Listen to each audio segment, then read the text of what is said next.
पंढरपूर नगर परिषदेच्या गलथान कारभाराचा फटका पंढरपूरकरांना बसतोय। पावसाच्या पाण्याचा निचरा होण्यासाठी पंढरपूर नगर परिषद प्रशासनाने योग्य त्या उपाययोजना केल्या नसल्याने पंढरपुरात ठिकठिकाणी पावसाचं पाणी साठले। पंढरपुरातील काळा मारुती चौक ते कालिका देवी चौक या मार्गावर सालाबादप्रमाणे याही वर्षी 1 फुटापेक्षा अधिकचं पाणी साठले, तर संतपेठ परिसरातील नागरिकांच्या घरात पाणी साठले।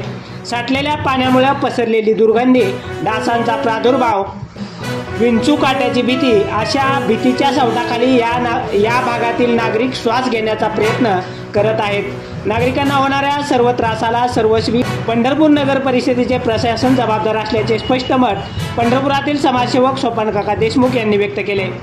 त्यांनी या संदर्भात पुढील प्रमाणे संतपेठ परिसरातील हा एक व्हिडिओही सोशल मीडियावर प्रसिद्ध केला आहे। नमस्कार मित्रांनो, आपण हे सध्याचं लाईव्ह दृश्य बघू शकत आहात। लक्ष्मीनगर संतपेठ पंढरपूर या ठिकाणचं आणि कशा पद्धतीची ह्या लक्ष्मीनगरमधल्या रहिवाशांची अवस्था आपण बघू शकता।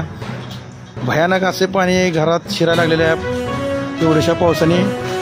या ठिकाणी बघा तुम्ही, गाड्या तिकडून येत आहेत। पाणी घरी आलं काय?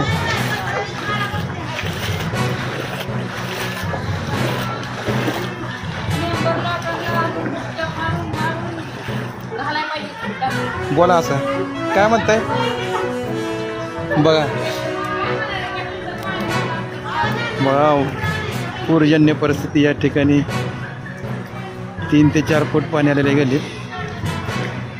सर्व लोक त्रस्त झालेले आहेत। बघू शकता आपण पाणी कशा पद्धतीने या ठिकाणी वाढलेलं आहे।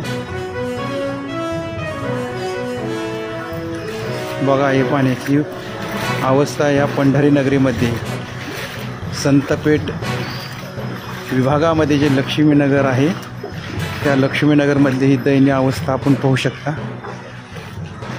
सध्या पाणी किती आहे बघा। गाडी आलेली आहे, आपण पाण्याचा अंदाज घेऊ शकता। गाडी थांबलेली आहे पाणी बघून।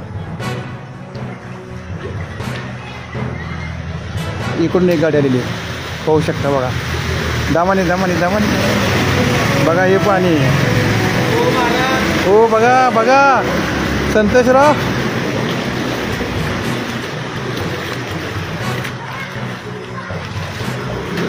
गलथान कारभार या ठिकाणी नगरपालिकेचा बघा तुम्ही।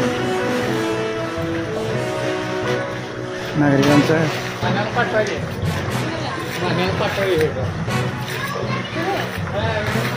आता हा मोठा दुसरा पाऊस आहे, याला कुणी वाली आहे का नाही बघा।